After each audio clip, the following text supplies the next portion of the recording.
Guard against sexual assault. Hi, I'm Jessie, and I want to speak to you about one of the most serious crimes that we face as women. As a woman, chances are 1 in 10 that we will be a victim of sexual assault in our lifetime. The attacker doesn't care about age, race, appearance, or any other characteristics. Common sense is our best defense against an attack because every rape is different. There's no one solution for thwarting an attack. If attacked, we have to evaluate the situation and look for ways to escape. Some women have avoided rape by talking their way out of it, acting crazy, or fighting back. A kick in the groin isn't usually successful because men instinctively protect this area and you may lose your balance.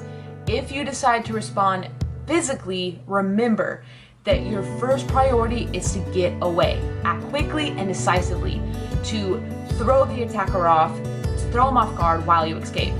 At the Women's Defense Network, we offer ways for women to protect themselves from a sexual assault and domestic violence, like products that can detect whether your drink has been roofied. It's sad, but roofie drinks happen more times than you may even think, and most of the times by people who know us. So sign up for our free monthly newsletter, Self-Defense for Women. It will teach you numerous ways of self-defense and what self-defense truly means in a literal sense. Also call our recorded voicemail hotline and give us your story.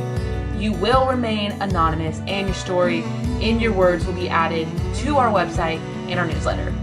Your story may help save another woman.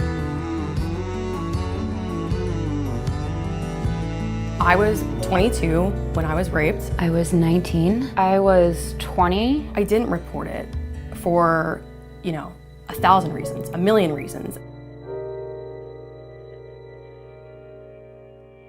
It was somebody I was involved with. It was a friend of a friend. My drug dealer. Met this photographer by myself. I got very drunk.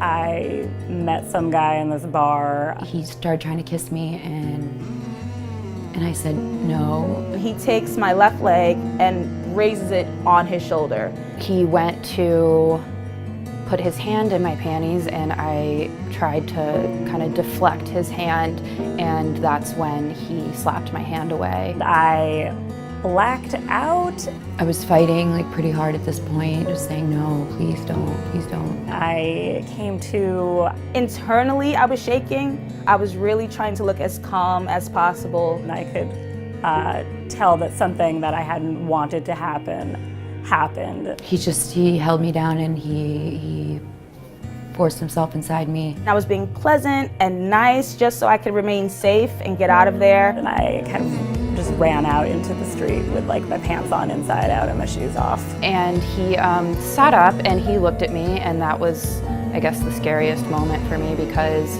I could tell he was deciding whether he was actually going to stop or not, and that was the moment that I realized that I had thought I was in control of a situation that I was not in control of at all. And I blame myself for putting myself in that situation. I knew that I had no proof.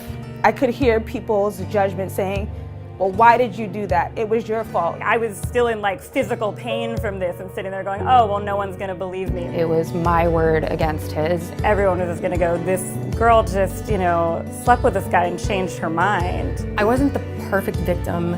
I figured, who's gonna believe some cokehead college girl? I didn't try to fight him off, or I didn't slap him around, or I didn't pick up the phone and call 911. I didn't know that I was important enough to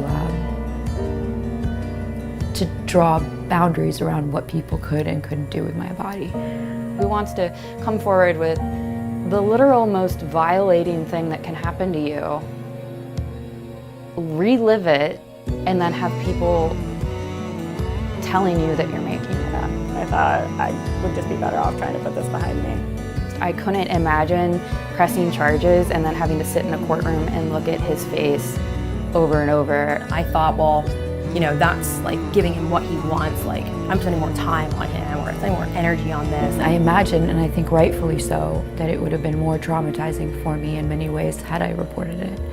It's up to a survivor to decide what they do with their story. It's up to them if they want to report it or not. I don't want this to be a part of who I am. I hated myself a lot at the time. We are violated, we are harassed, we are touched, we're trapped, we're scared. And we just take a chip on the shoulder and we keep our lives going, and that's not fair to us. And I think it would be wrong to tell them that they don't get to decide what happens next.